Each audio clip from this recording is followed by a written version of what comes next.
Hello and welcome to another video from www.maticknows.com. In this video I'll show you how to use a little application that I wrote to help facilitate creating the font images used inside the game engine. In VMK20 I show you how to create a font class as well as a monospace font and a proportional font. Inside these VMKs I show you how to go about to move and position the text so that you can use this font class inside the game engine. Well, now what I've done is created a little application that does all of this processing for you. The application cuts down in development time because it allows you to create fonts within minutes rather than using hours to position everything manually. So let's see how this works. The application I called font image, and I place it inside of the fonts directory underneath our game engine. As soon as you run the application, the following dialog box appears. On the left, you can use this list to select which font you would like to use. So just by clicking on selected font, you can see a preview down here on the bottom. I'm just going to choose, I don't know, let's see. This one looks nice. Now, down in the middle part, I can choose what kind of style to use for this font. You can use regular, italic, or bold, as well as bold italic. I'm just going to stick with regular. And then you have a size option here on the right. So you can make a really large font or a really small one if you choose. I'm just going to select, I don't know, I'll choose a small one. Down here you can select what color you would like your font to be. You can make it silver, green, yellow, whatever. And whatever you choose, you'll be able to modify later on as well. So I'm just going to leave it as black. Clicking OK brings up the main application window.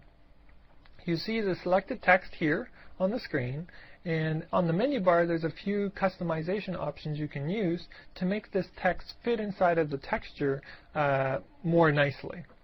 Now, the white section of this screen is the size of the current selected image size that you're going to be saving eventually. The text itself is relatively small, so we don't need such a large canvas for the image. We can go under Setup and Image Size and select something smaller. Let's try 128 by 128.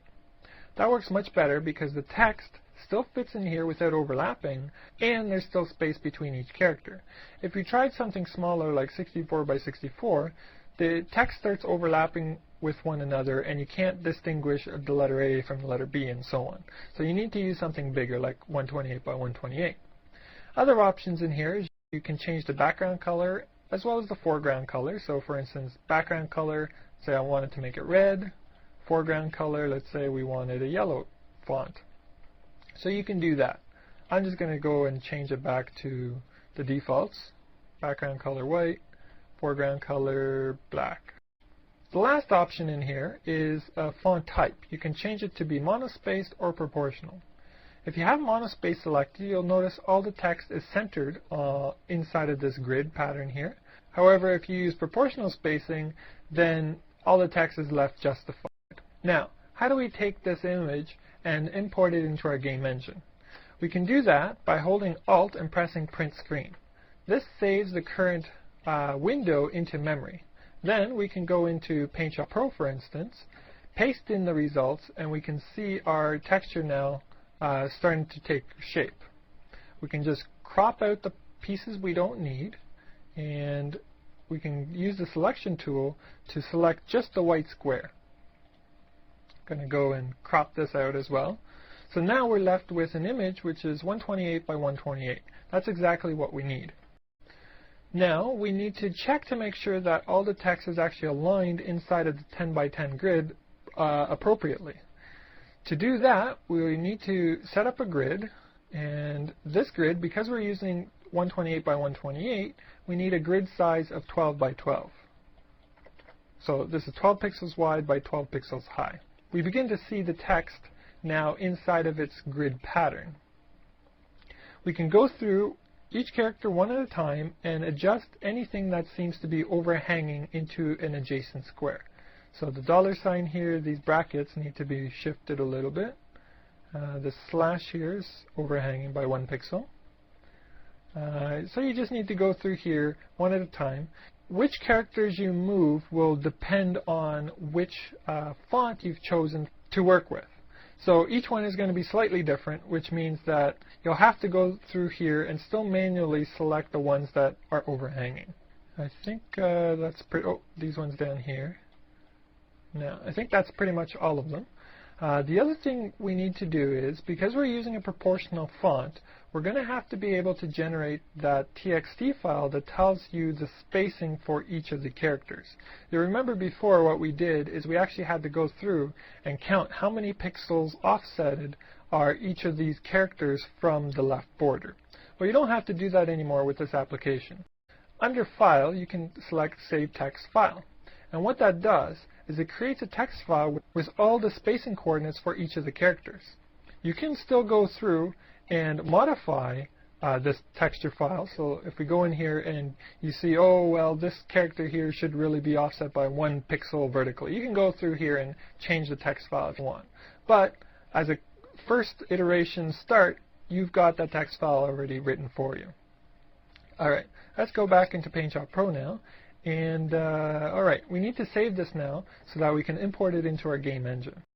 To save it, we need to add an alpha channel because we don't want this white background to be visible. To do that, we can just go in here and select Add New Mask Layer and From Image. We want the source luminance to be turned on, and as soon as we click OK, we see that the white section disappears and all the text, which is black, remains on the screen. So now we have an alpha channel associated with this image, but we need to actually save it to a file. So to do that, we can go back under Layers, and under Load Save Mask, we want to save the mask to the alpha channel. So we'll select Save. And now that we have that saved, we can go ahead and save this as a TGA file.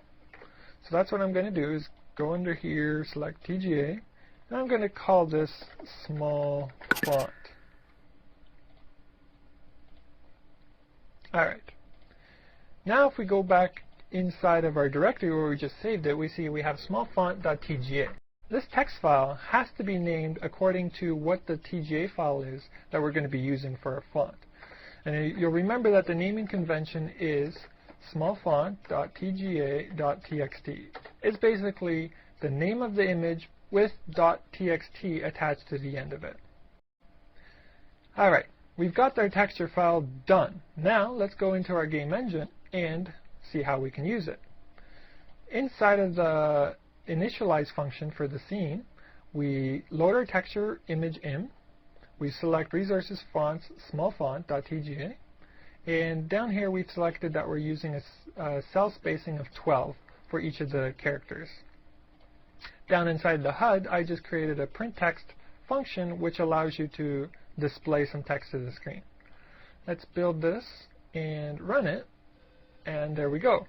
You now see that our text is displayed on the screen. See how easy that was?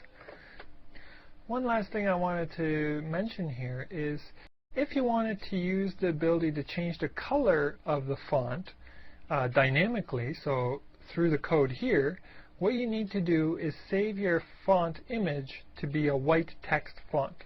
To do that is relatively easy. Going back into PaintShop Pro here, you'll see we have a black text font with an alpha channel. Well, what we need to do is just go in here, select your text, and I'm going to select a paintbrush and just paint over it so it's completely white. As soon as I've done that, I can hit save. It's going to overwrite our previous file, which is okay. And now, if we go in here, we can use our color OpenGL class to specify what color we want our text to be. So let's say we want it to be sort of a greenish color, which is this one here. And I'll create another one here just to prove to you that this is actually working dynamically. I'll make another one which is kind of red in color. And I'll move this one to be location 400.